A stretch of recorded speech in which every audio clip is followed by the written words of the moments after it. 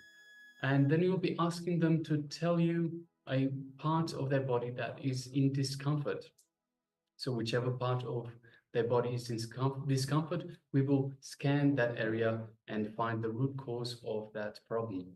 So requesting participants, and of course, if you're unable to get anyone, we understand for some of you the timing is not the best. It is quite late for you, and it is hard to find someone else unless you have someone there with you who is already awake.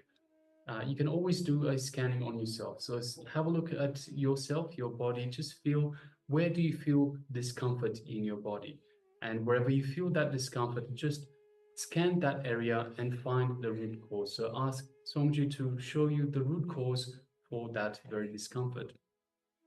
So requesting participants, if you can gather a partner, please do so. Otherwise, we can do this scanning on our own selves. And of course, if you do have some discomfort yourself that you want to find the root cause for, you can, of course, choose to directly go and scan for yourself. So requesting all participants, let us get ready. Either find the partner, or if you've decided to scan for yourself, just give us a thumbs up when you are ready, so we know you're ready to continue with this, so we can go to the next step in this power manifestation. So request participants, give us a thumbs up when you're ready. Either you have a partner or you've already decided you will be scanning for yourself.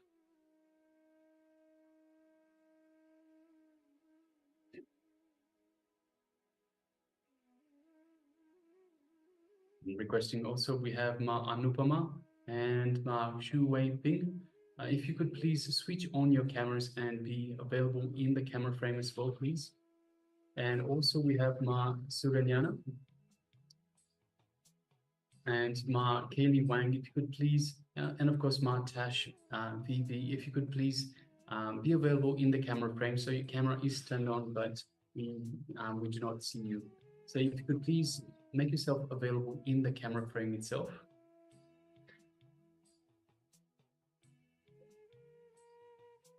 All right, so let us now enter into this power manifestation. Sit comfortably with your head, neck, and spine in a straight line. You can close your eyes, or you can keep them open.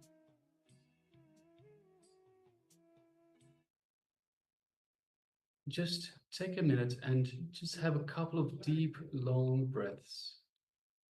So long breath in and long breath out. Long breath in and long breath out.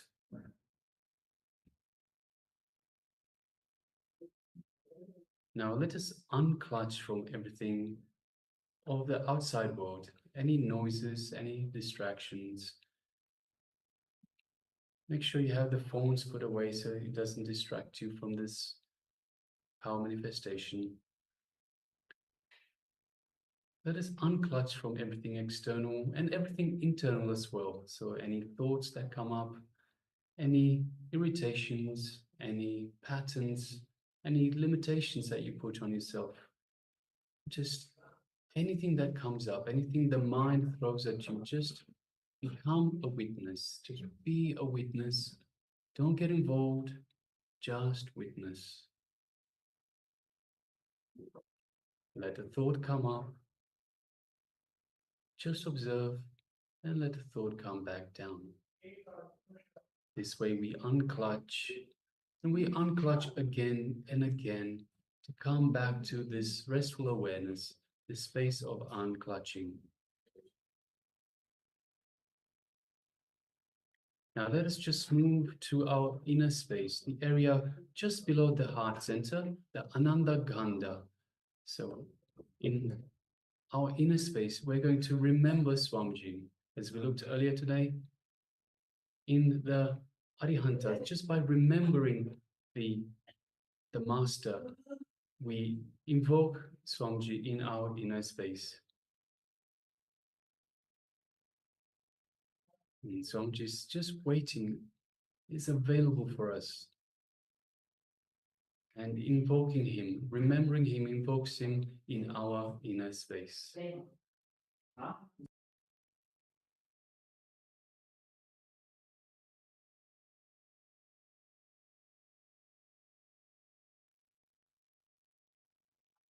And let us now feel Swamiji's love, his compassion, and his infinite wisdom, his infinite grace, just radiating throughout our entire inner space. Just feel the warmth. Feel the love, compassion. Just take a moment and enjoy these. The Swamiji is radiating, showering you with all this, all his love, his compassion. Feel the space of oneness with Swamiji.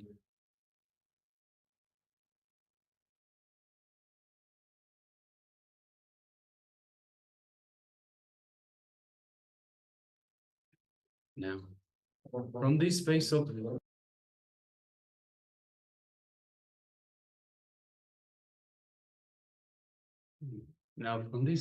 oneness with Swamiji, let us move our gaze gently to the third eye.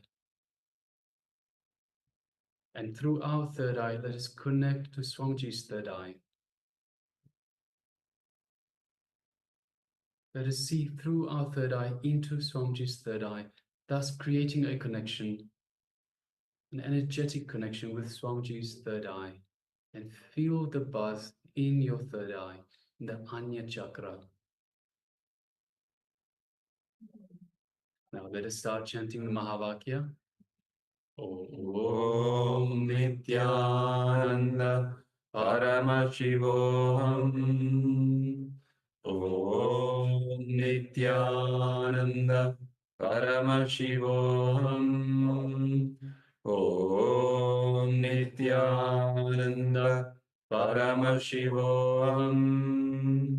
Let's continue chanting the Mahavakya. And from this space of oneness with Swamiji, scan the part that is in discomfort, whether for yourself or a partner that you've connected to. Let us now begin this power manifestation.